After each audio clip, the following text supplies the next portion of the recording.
This is Bernice Tolliver, spring of 1958, on the front steps of a house on Grand Avenue in Yazoo City, Mississippi. House dress, sleeves pushed past the elbow, barefoot on the second step. The sun is coming in low and sideways, the way it does around 6 o'clock, full on the side of her head. She was 51 years old that spring. You would not guess it. What stops you is her hairline. Her head is tipped back because somebody said something funny right before the shutter went, and that hair comes down thick and even to the top of her ear. 51, 4 children, and a hairline like that. Wasn't no bottle in that house, promising her edges back in 8 weeks. She never put anything out of a spray can on her head before a hot comb. She had never heard of buying a pillowcase for your hair's sake. Bernice sat in my grandmother Pearl's kitchen most Saturday nights for 20 years, and I sat on the floor and listened. It was 8 things she used on her head,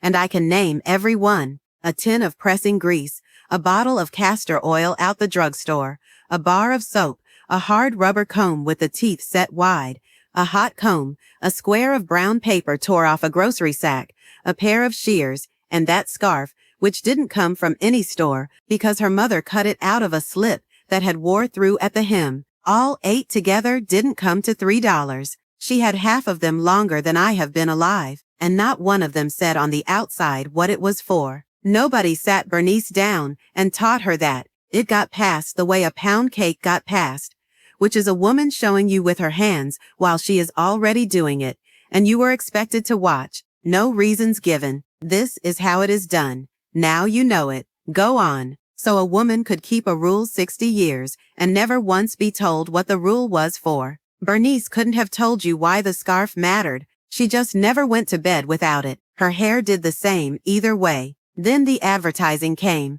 It came into the house on paper, in the magazines and the papers black folks bought and read cover to cover. And it came in full pages. Creams for the skin, straighteners for the hair, before and after photographs printed side by side, with the after always lit better than the before. The words sounded like they came out of a doctor's office.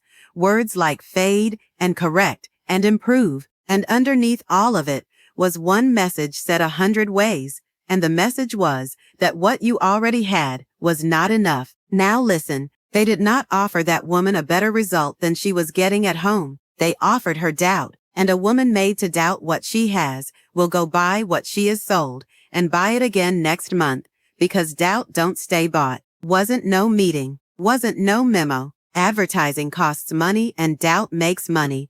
And that is the whole of it. So I am going to give you 7. 6 of them are things Bernice did with her own 2 hands, counted on down. And then number 1, which she didn't do with her hands at all. Time we get to the end, y'all will have a shelf you can put together for under $20. Number 7. She covered her head every night of her life. That square of cloth off her mother's slip, slick on both sides, folded corner to corner, and tied at the nape so the knot sat low. Last thing before the lamp went out. I have heard that cloth go on. It sounded like somebody turning a page. Her mother tied it on her at 6 years old and never once explained why.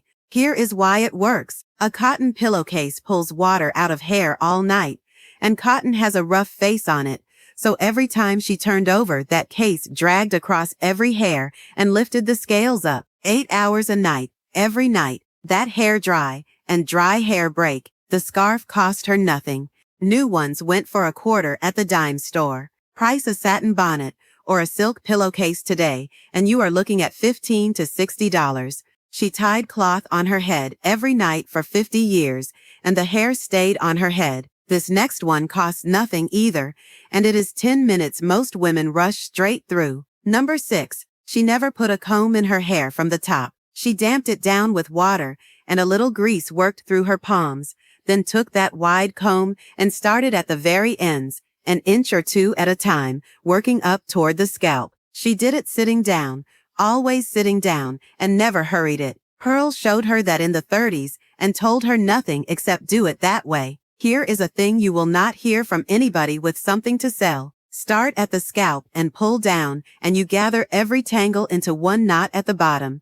Then pull against that knot with the whole length behind it. Start at the ends, and you take them off one at a time, and the comb never has anything to fight. Same comb, same head, different amount of hair on the floor. That comb was a dime. Brushes sold for this run $12 to $30 now, and they work fine, and so does a dime comb and some patience. She combed damp, from the bottom, sitting down. The next one happened before the wash water was poured.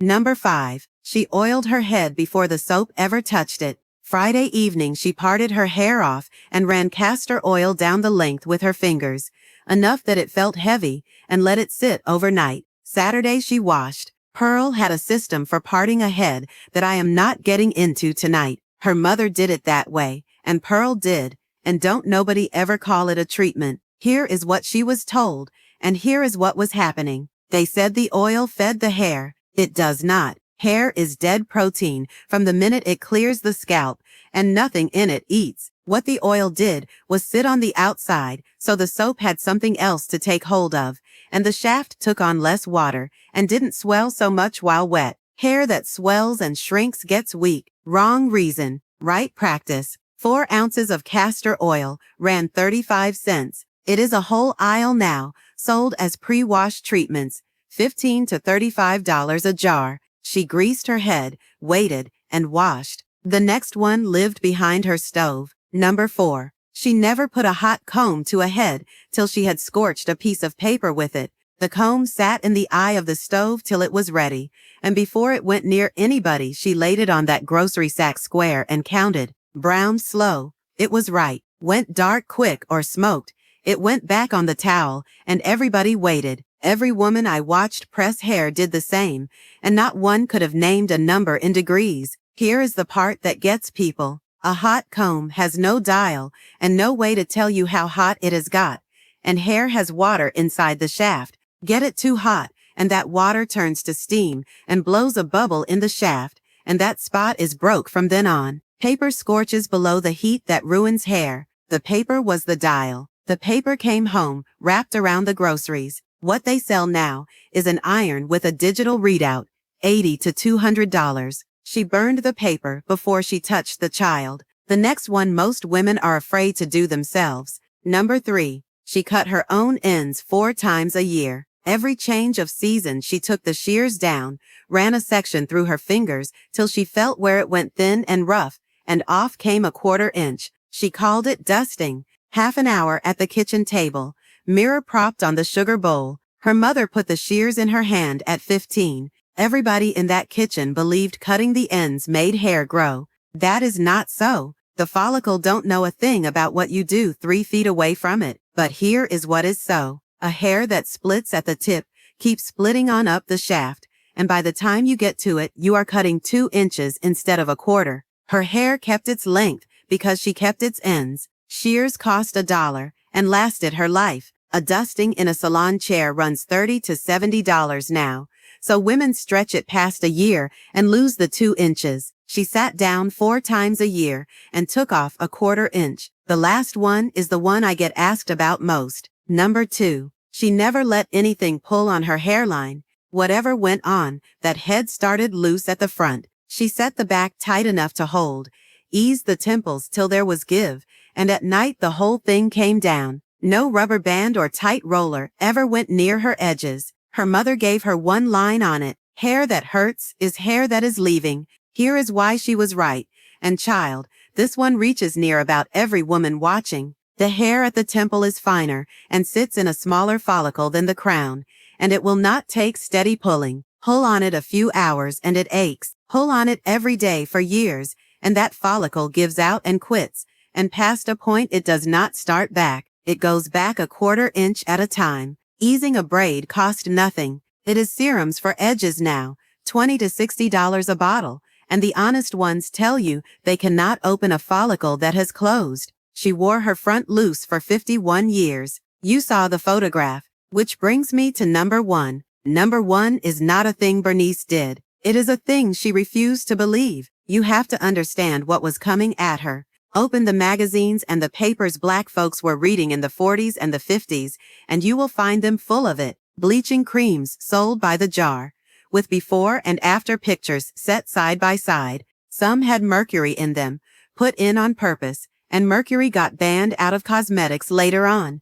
The thing that replaced it, hydroquinone, you cannot buy off a shelf in this country now. And on those same pages, straighteners, promising hair that would lay down and behave itself. Page after page, year after year, in papers her own people published. Baby, those advertisements were not selling a jar of cream. They were selling a woman a belief about her own head before she ever got down to the price. And Bernice did not take it. She read those magazines. She saw those pages. She kept her scarf and her dime comb and went on about her business. Her mother told her one time, when she was a girl, that the hair on her head belonged to her, and there wasn't a thing in this world wrong with it. And one time was enough. She was 51 on those steps, and had never bought a thing to correct herself. Look back at that shelf. The scarf, the wide comb, the castor oil, the paper off the grocery sack, the shears. Not one thing on it was trying to fix something that wasn't broke. Every one was there to keep what was already growing out of her head from getting tore up by cotton, or a comb, or soap, or heat. That is the whole difference, and it is worth saying slow. It is caring for a thing, and it is correcting a thing, and only one of those two has a price on it, because caring runs out of things to sell you. A dime comb and a quarter's worth of cloth will care for a head of hair 20 years, and then what? Ain't no repeat business in a woman who thinks her hair is already fine. A woman who believes she is whole is not a market. Now, a few cautions, short ones, because these are plain practices. Castor oil is heavy. Cut it half and half with olive oil, or that scalp sits under a lid. Nothing oily goes on a scalp that is broke open or sore, and nothing goes on a head inside a week of a relaxer or a color. And do not grease hair and then take heat to it. Oil does not protect hair from a hot comb. It holds the heat against it and cooks it. Grease before the wash. Heat on hair that is clean and dry. Here is what none of this reaches. These practices keep hair. They do not grow it back out of a follicle that has quit. Check one thing tonight. Pull the hair out of your comb and look at the ends. A hair with a pale bulb on the tip came out at the root. That is shedding. A hair with two blunt ends and no bulb snapped off in the middle. That is breakage. Breakage is what this video is about. Go see a doctor if hair comes out by the handful. If you have a smooth bare patch with a clean edge. If the scalp is sore, or if your edges have gone back past where they were and stayed. Thyroid, low iron, a medicine you started, a fever, a baby, years of tension, all ordinary. Sister, a kitchen can look after a hair shaft. It cannot look after a follicle. That is the line. Bernice's granddaughter has that pair of shears. Same ones. The handles have gone dull, and it is a spot of rust in the pivot, and they still close clean. She is 44. She lives in Atlanta, and she buys her oil off the internet now. Cold pressed, dark glass bottle, dropper in the cap, $18. Friday night she parts her hair off and runs it down the length and lets it sit. Saturday morning she washes it. She dusts her own ends every season with her grandmother's shears because a salon wanted $60. She told me one time she had worked out a system that suited her hair. She did not work it out. She remembered it. It went into her while she was too little to know anything was going in. Same as it went into Bernice, and same as it went into me on my grandmother's kitchen floor. One thing. That is all I am asking. Pick one off this list, put it in the bathroom this week, give it a month, and go look at your comb. Then come down here and tell me two things. Tell me which of these your mother or grandmother did and what she called it, because every house had its own name, and I want the names. And were you raised in a pressing house or a braiding house? Those are two different educations, and I want to see how y'all split. I learned something off every one of you, honey. Pearl's way of parting a head is the next one I owe you. It is on the screen now. I will see you there.